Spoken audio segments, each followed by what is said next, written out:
buenas tardes, amigos televidentes, una vez más aquí en su programa Difunde TV, el programa de los trabajadores, el programa del país.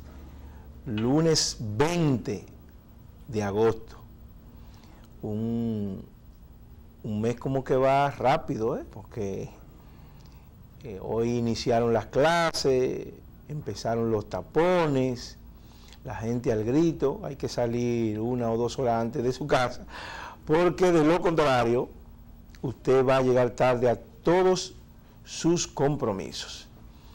El mes de agosto es un mes interesante y esta semana tenemos muchas informaciones relativas al 16 de agosto, relativas a la entrevista del presidente en el día de ayer, porque la verdad es que ha dejado mucho que hablar. Pero antes de eso, nosotros tenemos que presentar al señor José Torres. Usted no me saluda porque los vaticinios van bien. No, porque usted se siente aludido, porque hasta el momento... Yo quiero saber si el licenciado Torres era que estaba amarrando todo ese tema de la reelección y todo lo que se mueve, porque el hombre estaba desaparecido. Tuvimos que salir del país. Estábamos preocupados, una salida pero rápida. Gracias a Dios está sano y salvo con nosotros. Una salida rápida y no programada. Bienvenido, señor Torres. Gracias, hermano. Saludarte y a todo el público que cada lunes a la 1 de la tarde sintoniza Difunde TV. Muchos temas. Se aprobó la ley de partido. Sí. Yo le dije que se iba a aprobar aquí. Sí, realmente. Y no sé si usted quiere que el tema de la reelección, con la entrevista de ayer, si usted todavía está oscuro, o lo quiere así o más claro. Es que todavía tengo mis dudas, porque es que hay una serie de elementos que no entendemos cómo. Primero, el presidente Medina es un hombre de la historia. Él sabe lo que implica modificar una constitución. Él sabe que ya él va a cumplir 8 años en el 2020 y que él está en los libros de la historia del país. Entonces, el costo de modificar la Constitución para un tercer mandato, ¿lo habrá medido el presidente Medina eso? ¿Pero el costo en qué sentido, Alberto? Es que decía el senador por la provincia de Pedernales que ni siquiera Balaguer, ni siquiera Trujillo, había modificado en 2 ocasiones la Constitución para quedarse en el poder. Cuando abordamos este tema, yo no baso mi análisis en lo que yo entienda que sea o no sea conveniente para el país. Y ni siquiera me he detenido en este espacio a analizar lo que sea o no sea conveniente para el presidente. En los momentos que me ha tocado hablar sobre la reelección y hacer mi vaticinio, yo trato de hacer un análisis lógico y comparativo de lo que sucedió en las pasadas elecciones, tan lejos como hace 2 años, y todo el proceso que se dio, y lo que luego degeneró en la reelección presidencial. Y a nuestro humilde juicio, a nuestro humilde entender, entendemos de que muchas de las cosas que se dieron de cara a la reforma constitucional del año 2015, como que ahora son más fácil de percibirla, la veo con más claridad.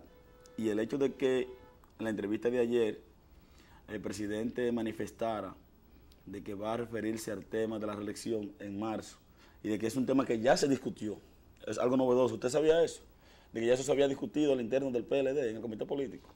Pero luego eso fue una revelación que él hizo anoche, de que se discutió en el comité político y que se había acordado que este tema se iba a decidir en marzo. Porque, como señalaba el mismo presidente, la nueva ley de partidos y agrupaciones políticas, partidos, movimientos y agrupaciones políticas, por la ley de partidos, establece plazos para cada cosa. Él informaba eso también. Entonces, ¿usted sabía de que el comité político ya había discutido el tema de la reelección? No. Porque no lo sabía usted, ni lo sabía nadie. Porque fue una información que no se ventiló a los medios de comunicación. Eso se discutió aparentemente a lo interno del comité político y no trascendió. Lo que también te da más fuerza, que si eso se discutió ahí, de que si no trascendió, ¿por qué no darlo a conocer de una vez? Es bueno que la gente sepa que todo lo que se habla en el comité político no se da a conocer. El comité político informa lo que el país quiere, que se sepa lo que allí se trata en esas reuniones. Y el presidente, dejando la posibilidad, en ningún momento dijo de que sí ni que no, pero diciendo que se va a referir al tema en marzo, ni siquiera consideró el impedimento constitucional, que algunos entendemos que tiene, otros entienden que no, hacen una lectura distinta a la Constitución y emulan los ejemplos, como me parece que de Nicaragua, donde fue llevado al Constitucional el tema de la prohibición de la reelección, y aquel tribunal le dio ganancia de causa al presidente de aquel país, y algunos entienden que no está impedido constitucionalmente. Humildemente yo entiendo que sí, de que hay un impedimento constitucional. Hay un párrafo transitorio. Exactamente. Que es el que lo limita realmente. El que lo limita. Ahora, yo entiendo de que al día de hoy, Danilo es el candidato del PLD, aunque eso varíe mañana. Que hay un impedimento constitucional. Eso se resolvió en menos de un mes, en el 2015. Y la verdad que no veo las condiciones para decir que ahora sería la excepción del mandatario entender que debe optar por esa posición. Hipólito modificó la Constitución en el 2003 y tenía, entiendo, menos variables a su favor de la que tiene Medina. ¿O tú entiendes lo contrario, hermano? Lo que sucede es que real y efectivamente los números no estarían completos para modificar la Constitución. Porque como vimos en la ley de partidos... Pero cuando tú hablas de números, ¿te refieres a la matrícula congresual? Sí, a eso nos referimos. No estaban en el 2015 tampoco. Sí, pero... Esa mayoría se construye. No estaban, y usted podría decir, señor Torres, que no estaban tampoco para la ley de partidos. Y también se construye esa mayoría. Ahora bien, son dos elementos muy diferentes. Y escúchame que te interrumpa ahí. Cuando yo te dije aquí que esa ley se iba a aprobar, tú entendías que no, porque los números no daban. Y estaban lejos, matemáticamente hablando los números. Y yo te decía, Alberto, la ley se va a aprobar. Pero lo que sucede en esta ocasión es que para la ley de partidos, el grupo de diputados del presidente Leonel Fernández votó en contra de esta ley de partidos. No así el PRM y su bloque, que entendían que debía haber una ley de partido. Ahora bien, para una reforma constitucional que viabilice la oportunidad de que el presidente Danilo Medina vuelva a ser candidato del PLD, ¿estaría el PRM votando a favor de esa modificación constitucional? Entiendo que no. Por el PRM como partido. El PRM como partido. ¿Y qué es lo que pasa? ¿Que los diputados salen corriendo desde que hablan? No es que salen corriendo, Alberto, porque hay que ser, ¿cómo te explico? Ustedes recordarán, y lo sabe el pueblo, porque eso fue muy reciente. Los números no daban en el 2015. Votó a favor de la modificación constitucional el grupo de Leonel en el Senado, que en ese momento había un contrapeso en el Senado. Sí. Leonel controlaba la mitad prácticamente de la matrícula del Senado. ¿Qué sucede? Que luego que se hace el acuerdo, se necesitaban 22 votos, si mal no recuerdo, es lo que representa la tercera parte de 32. Pasó la ley, porque no es la modificación constitucional que se conoce, es la ley que convoca a la Asamblea, que debe estar aprobada por las dos terceras partes, porque ese es el proceso. Y una vez la convocatoria, entonces en la Asamblea también debe ser votada por las dos terceras partes. Esa ley fue aprobada en primera y segunda lectura por mayoría calificada, como es el término, en el Congreso Nacional, en la Cámara, en el Senado. ¿Qué sucede ahora? Pero Danilo tiene ahora en el Senado más votos de lo que necesita. O no sabe el país. Pero esa ley solamente se aprueba en el Senado. También va a la Cámara de Diputados. Por primero van por parte. Estuvo primero. En el Senado no hay problema. Tuvo obstáculo en el Senado en primera instancia la otra vez. Ahora no va a tener ese obstáculo. Tiene los votos en el Senado. El PRM tiene 2 senadores, que son Paliza y Zorrilla. Entonces Leonel, si mal no recuerdo, Sánchez tiene 4 senadores. Dionis Sánchez, José Rafael Vargas, Félix Bautista, Paliza, Amarili Santana. Amarili Santana es la ¿Quién romana. más? No, Esos 4 que yo recuerde. Y 2 del PRM son 6, quedan 26. Le están sobrando 4 votos al Ejecutivo. Póngale 2 más al otro grupo, le quedan 24. El problema estaría en la Cámara de Diputados, como sucedió con la ley de partidos políticos. Y la pregunta de José Torres es, si lograron construir mayoría en el 2015, con una situación parecida también, y donde Leonel tenía cerca de 60 diputados, ahora según mis números, los míos, son menos de 20. ¿Qué tiene Leonel? Que tiene Leonel. Son menos de 20. El PLD tiene alrededor de 110 diputados. Supongamos que Danilo tiene 90, le faltarían 30 y algo diputados. ¿Cuántos diputados tiene el PRD? Alrededor de 15. ¿Cuánto tiene el Partido Reformista? Me parece que son 10 o 12. Hay 27. ¿Qué faltarían? 5 o 6 diputados. ¿No la construirían la mayoría? O sea, uno lo ve lejos en el papel. Pero cuando usted lo platana, y te mencionan los reformistas porque son reeleccionistas, por naturaleza, pues siempre votan más los dos diputados de Amable. Más los 2 diputados de Amable. Cuando usted tira los números, no es tan difícil como se ve, Alberto. O sea, ¿cómo te digo? Siendo práctico, siendo sinceros, llevando los números y anotando qué necesita aquí, qué necesita aquí. Yo no lo veo tan lejos. Del presidente decidir, y del PLD y el comité político decidir de qué él iría. Con eso no estoy diciendo que estoy a favor ni en contra.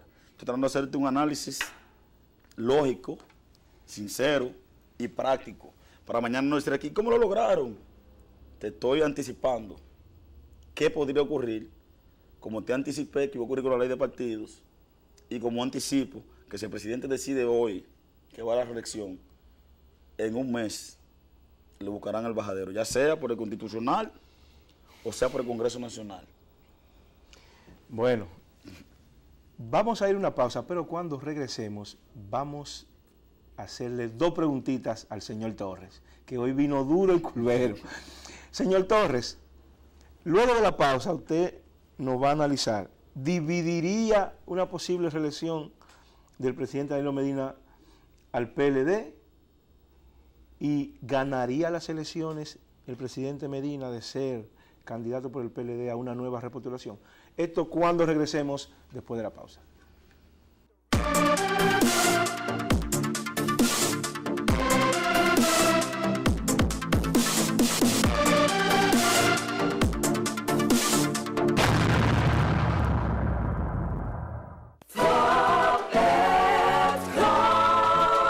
Al salir el sol, el Fopetcon sigue trabajando con eficiencia y transparencia, siendo solidario en el presente con gastos médicos, funerarios, capacitación y la construcción de nuestra casa de acogida y centro geriátrico. En el Fopetcon ya son más de 5,000 pensionados y aumentando. Constructor, cumpliendo con la ley 686, garantizas el futuro de tu trabajador y el desarrollo de la nación. Fondo de Pensiones de los Trabajadores de la Construcción, más que pensión.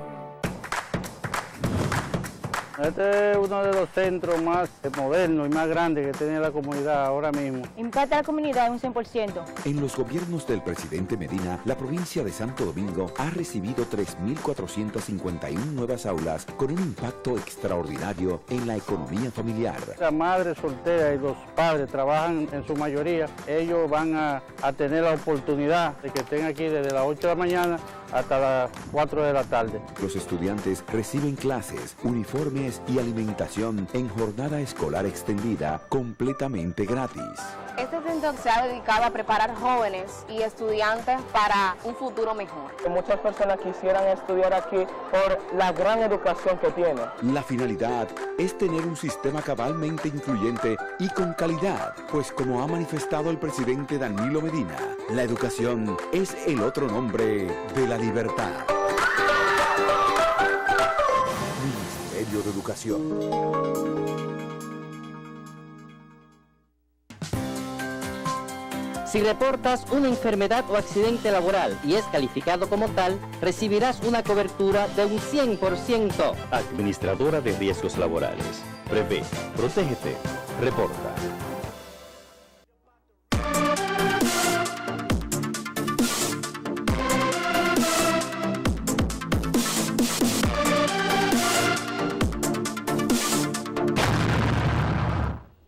Continuamos aquí en su programa Difunde TV. José Torres, hoy lo tenemos no de compañero, sino de analista, porque el hombre ¿Pero por qué tú no te la juegas, Alberto? No, porque en realidad yo tengo que ser difícil justo. para ti No. vaticinar si Danilo gana o pierde, va a la reelección. Humildad ante todo. Y cuando uno se equivoca, admitirlo es. Yo he errado en mis pronósticos y usted ha acertado, entonces yo tengo que seguir los lineamientos de los que han acertado en cuanto a los pronósticos. Divide al PLD, se va Leonel del PLD, lo sacan del PLD, el grupo de Danilo Medina, de oponerse o de imponer una nueva reelección del presidente de la República. Usted dejó 2 preguntas en el aire. Así es. Y yo voy a tratar de en un solo comentario responderle a las 2. Lo primero es la posible división del PLD, si hay un nuevo intento de reelección. Y lo segundo es si Danilo ganaría. Yo creo que ambas preguntas se tienen una sola respuesta. El escenario político nacional está muy complejo, así como lo está el PLD, y con eso no estoy mareando. O sea que yo, si creo una cosa, lo digo. Yo digo lo que creo. Respecto a la división del PLD, hay un sector que tiene un sector del PLD que tiene un discurso muy rancio, si así pudiéramos decirle. Un discurso muy explosivo, que son estrechos colaboradores del presidente Leonel Fernández.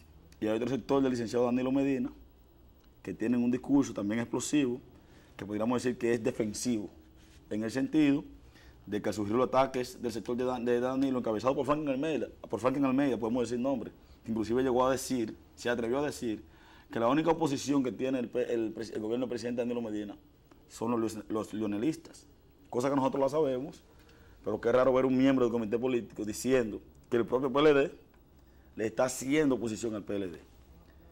En ese sentido de ideas, no sabemos, sería difícil determinar qué va a hacer Leonel Fernández. Ya Leonel recibió un primer golpe en el 2015, cuando se impuso la reelección. Cogió su golpe callado, como se dice popularmente, pero no sabemos, es impredecible, saber la reacción que va a tomar Leonel. Se rumora que si Leonel no se le permite ser candidato en el PLD, presentaría candidatura por otra organización política, se menciona al Partido Reformista, pero estos son rumores, pero rumores que cobran fuerzas y que se dice que cuando el río suena, aguas trae. Son cosas que no las atrevemos a confirmar porque no tenemos una información fidedigna, ni tenemos una fuente confiable para asegurarlo como hemos asegurado otras cosas en otros momentos que posteriormente el tiempo nos ha dado la razón. Por eso es difícil vaticinar si el PLD se divide o no. Ahora, que hay discursos muy rancios, los hay de lado y lado, discursos muy explosivos, como lo hubo en el 2015. Sin embargo, al final lograron sentarse en la mesa de la negociación, con la agravante de que ahora lo que se hizo en el 15 no se va a poder hacer. La ley de partidos políticos no va a permitir el tema en caso de que sea necesario, en caso de que quiera consumarse la reelección, aquel acuerdo de reelección por reelección. La ley de partidos no va a permitir eso. Tienen límites las cúpulas partidarias para reservarse candidaturas, es decir, que la mayoría de los puestos electivos deberán ir a primarias o a convención. En otro orden, Alberto, si Danilo gana las elecciones, también entiendo de que el escenario es muy complejo y habría que ver las circunstancias que se dan. Ahora, si usted me pregunta a mí, la maquinaria del PLD es demasiado poderosa. Y yo no veo a un PLD unido alrededor de la candidatura de quien fuere, siendo derrotado por otra organización política, al día de hoy. En el sentido de que, ¿qué está haciendo la oposición para desplazar al PLD del poder? Es la pregunta que usted debe de hacerse. Porque si yo tengo ese lapicero en la mano, ¿qué tú estás haciendo para quitármelo? El PLD tiene el poder. Ahora, ¿qué está haciendo la oposición para arrebatarle el poder al PLD? Es tan simple como que en el 2016 se presentaron 7 candidaturas presidenciales.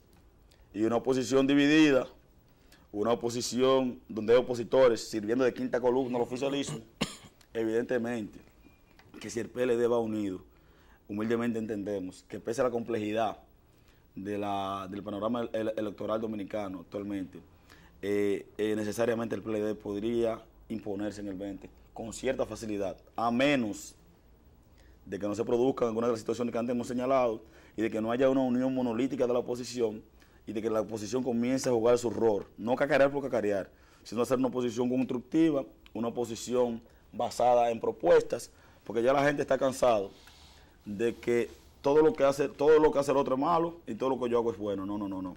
Hay que hacer una mea culpa, reconocer nuestros errores, decir nosotros entendemos que para este problema la denuncia acompañada de propuestas y denuncias coherentes y denuncias con fortalezas, no hacer escándalo por hacerlo. Por ejemplo, una buena denuncia que hizo la oposición recientemente fue lo de Faride, con el tema de Joao. Pero eso no debe ser Faride como Faride. Debe ser el Partido Revolucionario Moderno aglutinando toda la oposición. No sé si me rol de oposición. Con un rol de oposición. No, yo soy opositor y todo lo que hace el gobierno está mal y me quedo sentado aquí. No. Con contundencia, tomando temas y mostrando pruebas. Esa denuncia que hizo Faride hizo que la gente del gobierno tuvieran que hablar. Regularmente el gobierno no anda respondiendo y tuvieron que responder, Alberto. Claro, porque fue una denuncia con mucha responsabilidad con mucha contundencia. ¿Tú me entiendes? Entonces, ese es el rol que debe jugar la oposición. Pero usted jugando un rol pasivo, no es verdad que usted va a sacar del poder a una maquinaria, que ya yo creo que el PLD pasó a ser de ser un partido a ser una maquinaria. En este segundo comentario respecto a las dos preguntas que te acabamos de hacer, la verdad es que cuando te observaba veía al presidente Danilo Medina respondiendo ayer. ¿Cómo? ¿De Mariel? El hombre dijo que sí, pero dijo que no. El hombre dijo que sí sin decir que sí. Esa es la realidad. Pero bueno, nosotros ya... Oye, yo te pregunto, Alberto. Queremos esperar. ¿Qué está haciendo la oposición para alcanzar el poder? Porque la expresión de Marcha Verde no podemos indicarla como parte de la oposición. Pero el PRM como oposición se sumó a la Marcha Verde. Se sumó, exacto. Eso es una acción de oposición, pero mira, la verdad es que, y yo no mareo, yo digo las cosas como las entiendo. O sea, yo estoy mareando. La verdad es que los partidos de oposición tienen que hacer oposición. Parecería un trabalengua, pero tienen que hacer oposición. Porque vemos muchísimas cosas que no entendemos. Mire, yo no entiendo al día de hoy cómo esos diputados del PRM aprobaron esa ley de partido. No lo entiendo. Cuando la mayoría de los dirigentes del PRM salieron del PRD por cuestiones y elementos de principio democrático, entonces le vamos a quitar el poder a los miembros, a la base de los partidos políticos, para que la cúpula decida cómo va a ser una cosa u otra. No. Pero además, nadie se hace un harakiri, como dicen popularmente. Es que ahora tienen que hacer primaria, supervisada por la Junta. Ahora ya no hay colchón, ahora ya no hay palito. Es que nada más votaron 50,000, vamos a ponerle 200,000. Que nos reservamos tanto, posiciones. Entonces, hay cuestiones que yo no entiendo, como, o fue que se hicieron un traje a la medida para una cúpula que siempre ha estado inscrito en el presupuesto nacional, sigan dirigiendo los partidos políticos, sigan dirigiéndonos a nosotros como a ellos les da la gana. Entonces, tiene que hacer oposición el PRM y los partidos de oposición. José, el próximo lunes vamos a seguir comentando este tema porque tenemos que ver lo que va a ocurrir con una actividad que tiene el expresidente Leonel Fernández, y de ahí van a surgir muchas informaciones que le darán respuesta a todas estas conversaciones del día de hoy. ¿Cuándo es esa actividad? El 26, el próximo domingo. No, usted está invitado, tengo entendido, tú estás en el VIP ahí. No, yo no estoy invitado ahí, ¿no? Yo no estoy invitado ahí, ¿no? Pero le estamos dando seguimiento a esos acontecimientos. José, ¿qué pasó con Sabana? Más grande de Boyá. ¿Sabana para cuándo? Estuve en Sabana este fin de semana. Lamentablemente, digo lamentablemente no por la expresión de la gente. Quienes me siguen en las redes sociales y quienes me conocen, saben que yo soy una persona partidaria de las denuncias y de las demandas por las reivindicaciones del municipio y de la sociedad en sentido general. Como es de conocimiento nacional, veníamos librando una lucha en la cual se perseguían en primer término que las calles de Sabana Grande de Boyá fueran asfaltadas. Se consiguieron unos 16 kilómetros de asfalto gracias a gestiones, por no mencionar el nombre, de diversas personalidades. Pero ¿qué sucede, Alberto? Para el asfaltado se acordó, supuestamente digo se acordó, pero digo se puede hasta asegurar porque las mismas autoridades municipales lo han dicho, de que el municipio iba a acondicionar las calles y que luego de acondicionar las calles que fueron seleccionadas, se iba a imprimir asfalto en las distintas calles. Para los fines fue contratada una empresa a través del Estado Dominicano, a través de Obras Públicas, si mal no recuerdo, que solamente está encargada de imprimir el asfalto. Pero ¿qué ha sucedido? Según tengo entendido, el ayuntamiento tiene poca disponibilidad de fondos para realizar los trabajos. Han estado realizando trabajos. La naturaleza también nos ha fallado un poco porque ha estado lloviendo mucho. Toda esta semana ha estado lloviendo mucho. Exactamente. No obstante a eso, Alberto, se ha tirado asfalto en varias calles sin estar preparadas. ¿Qué ha sucedido con eso? En las redes sociales están circulando fotos donde se asfaltó hoy y ya a los 2 o 3 días el asfalto no servía. Se veía o se ven el deterioro de esas calles porque se ha tirado asfalto inclusive encima de lodo. Y yo, sin ánimos de JLP, debo decir desde acá, con toda responsabilidad, sin importar quién o quiénes sean los responsables de colocar ese asfalto, los sabanaboyaenses, no podemos aceptar de que se siga haciendo ese disparate como el que se está haciendo, como que señaló anteriormente. En Sabana hay que colocar un asfalto de calidad, un asfalto que sea duradero en el tiempo. ¿Por qué decimos esto?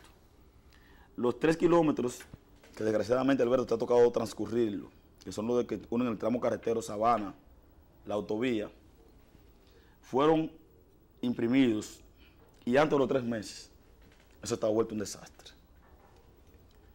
Y sea responsabilidad de quien sea, hay que acondicionar las calles, hay que poner las calles en condiciones óptimas para cuando se le coloque el asfaltado, ese asfaltado sea duradero en el tiempo. No es posible que barrios en Sabana Grande de Boyá que nunca han tenido asfalto, se le coloque un asfalto, una capa de asfalto, se le tiña la calle de negro y a la semana, a las 2 semanas, al mes, tenemos los mismos hoyos. Tenemos los mismos hoyos y un asfalto que no nos lo están regalando. Ese asfalto ha sido adquirido con dinero, con fondos públicos. Y la serie 90, la gente de Sabana Grande de Boyá, aportamos al fisco a través del pago del impuesto. Yo quisiera darle un espaldarazo a las autoridades, pero lamentablemente el momento es para hacerle la crítica. No la crítica para joder a nadie, ni personalizada contra nadie, sino la crítica para que las cosas se hagan bien. Ojalá se llegue a una solución definitiva y se busquen los mecanismos para que no solamente sean 16 kilómetros, porque en otros municipios se han asfaltado hasta los callejones, se han asfaltado hasta entradas a balnearios. Puedan ser asfaltadas todas las calles de Sabana Grande de Boyá que requieran del asfalto. Y ojalá que las autoridades municipales también, en este caso, jueguen su rol y que unidos todos los sabanaboyaenses, los 390, logremos el tan anhelado asfalto para nuestra querida comunidad. Bueno, hemos llegado al final, apoyando esta posición del compañero José Torres, porque de nada vale tener una calle asfaltada que a los 2 días volvamos a tener los mismos hoyos. Será hasta la próxima semana, gracias por estar con nosotros y bye bye, hasta la próxima semana.